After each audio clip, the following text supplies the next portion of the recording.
Hi everyone! I hope you're all having a great week. Time outside and a little exercise to get my heart pumping is always good for inspiration. I have a very strong connection to water, and when I feel a need for some inspiration, I always come for a walk in our backyard and spend time by this brook. The bubbles in this water are inspiring me to create an abstract piece. So this week I'm going to create an abstract watercolor piece, and I'm going to include some neurographic art. I've taped down a piece of watercolor paper, and I'm going to use these various lids to create some circles on my paper using a simple pencil. Circles I'm drawing will represent the bubbles I was seeing in the water in the brook. Since this is an abstract piece, there's no need to worry about trying to make it look real. After I'm finished drawing my circles, I use a large mop brush to add some water to my paper, and then I start dabbing in some light washes of blue color. The water in our brook wasn't blue, of course, but when I think of water, I often think of the color blue.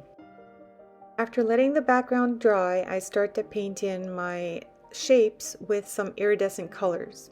The iridescent silver I added is very difficult to see with this camera, but once I start adding more of the other colors, you'll see it a lot better. And when I get the neurographic art, you'll see it even more because there will be a lot more contrast. Contrast can be created by using different values of color, by using different textures, or by using iridescent colors against matte colors like I'm doing here. Right now there isn't a whole lot of contrast in my painting, but you'll notice when I start adding the neurographic art and I start painting in my black lines that there will be a lot more of a contrast from the images you're seeing in my painting, and things will start to pop a lot more. Can you see how adding a little bit of black is adding a lot more interest to this painting with just a few simple lines?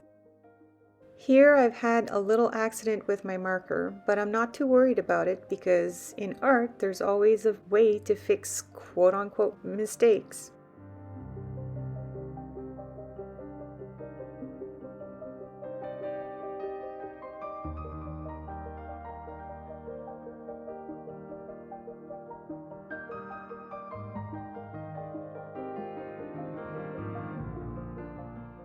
Before continuing with the neurographic art process, I'd like to make a clarification.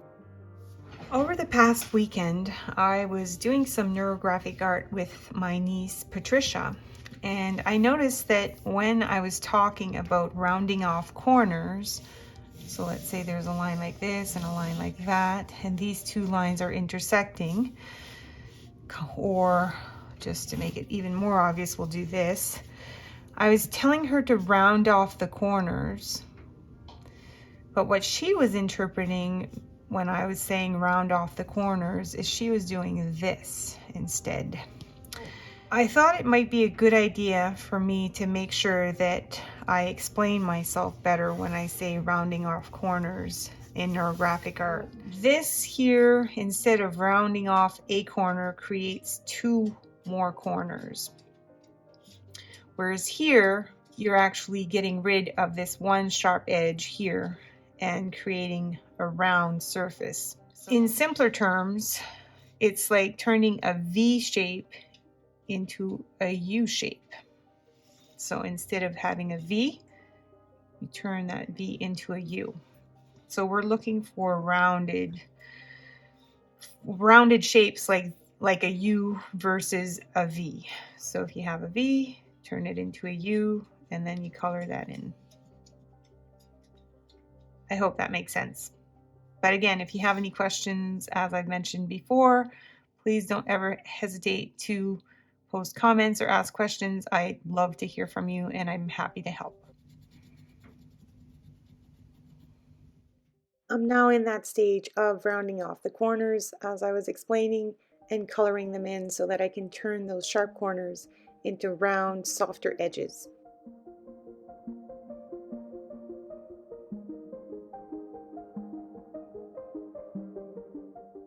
I really enjoy the process of coloring in these corners, and I really love how much this black is making all of my shapes in the painting pop.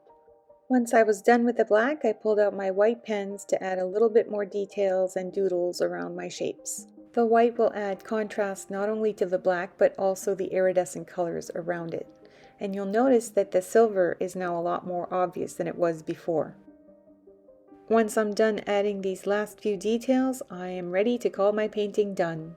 This was certainly a different way of doing neurographic art, but I really enjoyed it nonetheless. I hope this video can inspire you to create neurographic art of your own. Thank you again for joining me on this journey. I hope you have a wonderful week and happy creating!